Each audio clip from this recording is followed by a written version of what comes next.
Hello viewers, today I'm going to talk about Remembrance Day.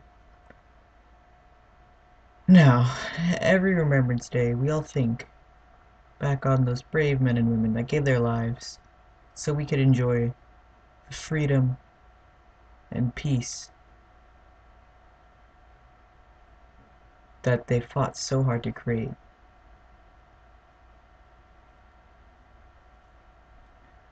So, Remembrance Day was originally, well, it wasn't actually originally called Remembrance Day. It was originally to mark the end of World War One, and since there were other wars Canadians were involved in, it, I guess you could say, became a universal holiday for Canada.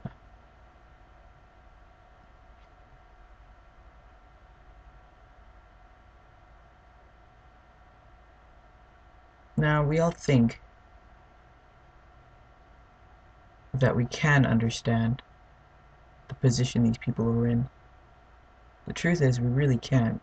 We can't understand the hardships,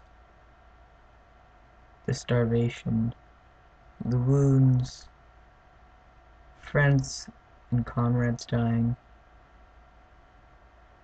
and everything else associated with war.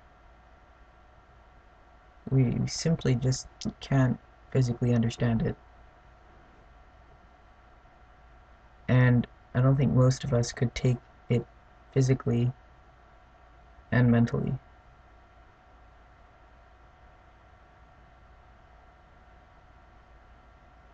Being physically scarred is completely different from being mentally scarred. Physically scarred, yes, will stay with you for the rest of your life, but it won't necessarily haunt you on a daily basis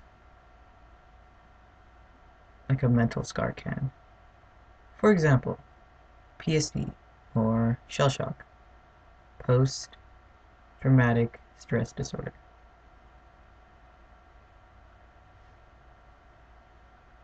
Now, before they classified it as that,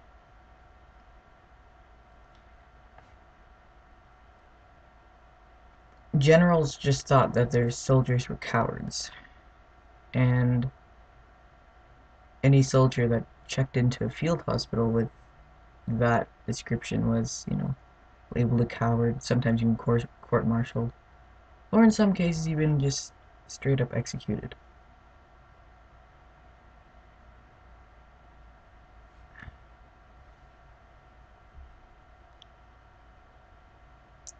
Terrible fate, yes, but they didn't understand the science of the brain very well at the time.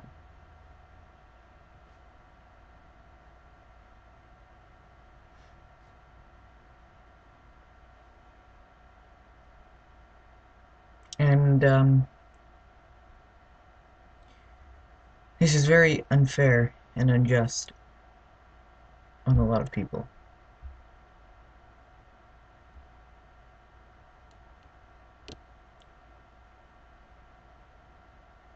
We look to Remembrance Day also as a source of inspiration to keep peace in the world and not to cause or start any wars.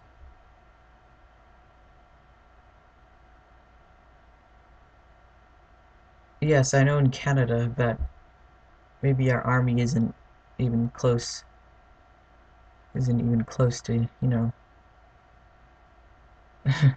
America's or maybe any other army, but we don't need an army because Canada hasn't made enemies with anyone in the world. So by me having a Canadian passport, I can go wherever I want without fear of, being singled out.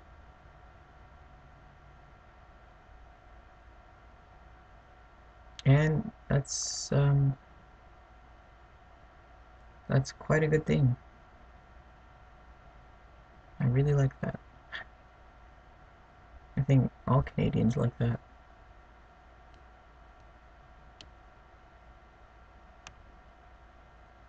But there is no doubt in my mind that war is inevitable.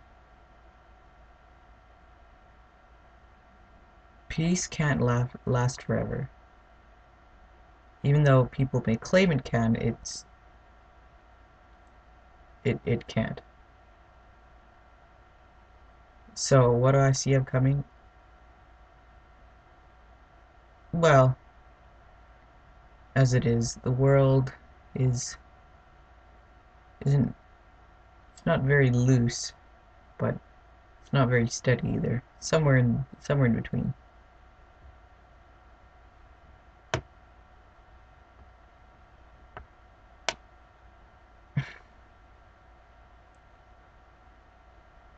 If World War III were to happen, then it would probably end up being a total and complete extermination and annihilation of the human race as we know it. Because even with all the nuclear weapons on this planet, we still couldn't blow up this planet. But we can make it uninhabitable very easily. And once we do that, well, I guess we leave Earth to the cockroaches, which in time will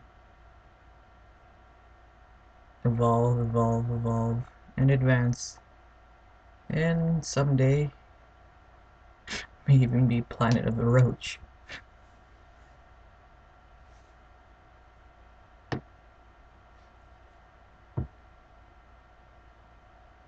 But also, being in a country that's not experiencing war at home and living in a first world country, most Canadians don't really have, or should I say most North Americans really don't have that much of an idea of what it would really be like. I mean, we think we do, but we really don't. Yeah, sure, there's games and whatever else, but those are just they're they're not army games. There's no it's just you killing the enemy and completing the mission. There's nothing else. There's no extraction, evacuation, how you stay alive, make a fire, things like that. There's none of that. It's just the killing. That's all it is. But that's a game. But in real war, there really are no rules. There are no wall hacks. There are no target finders. There are no ammo counters. There's none of that. No.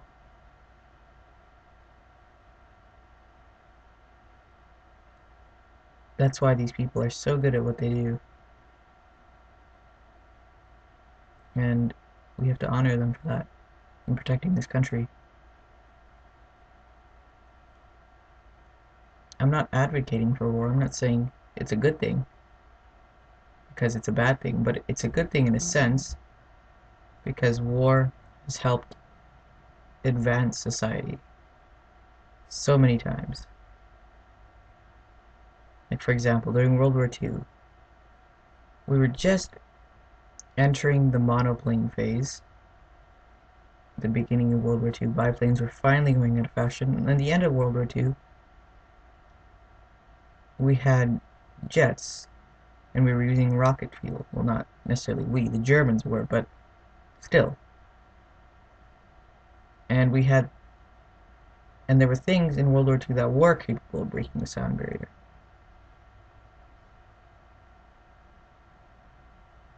So, yes, war is a terrible, terrible thing, but it does so much good for, if you think about it, an economy. Like America, because of World War II, if the Japanese hadn't bombed Pearl Harbor, then America's economy wouldn't have progressed after the Depression very much. And Russia's economy progressed too. A lot of countries' economies progressed, except Germany's and its defeated allies. But a lot of good things did happen.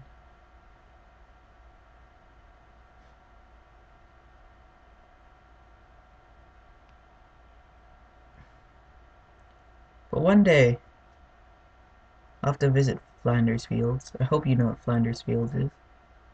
Heard a lot of poems about it, right? That's somewhere in France.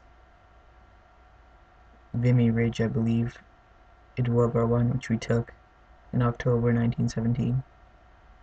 The ridge that the French and the British couldn't take, but the Canadians did. And the British thought we were a bunch of ignorant rabble and that we couldn't be taught to fight well and properly. But then again, look at us. And then there was Argo, as in the movie and the book, even though in the movie we were undervalued, but still.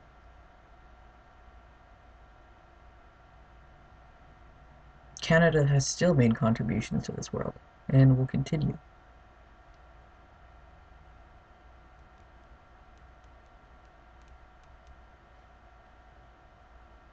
So, thanks for watching, viewers.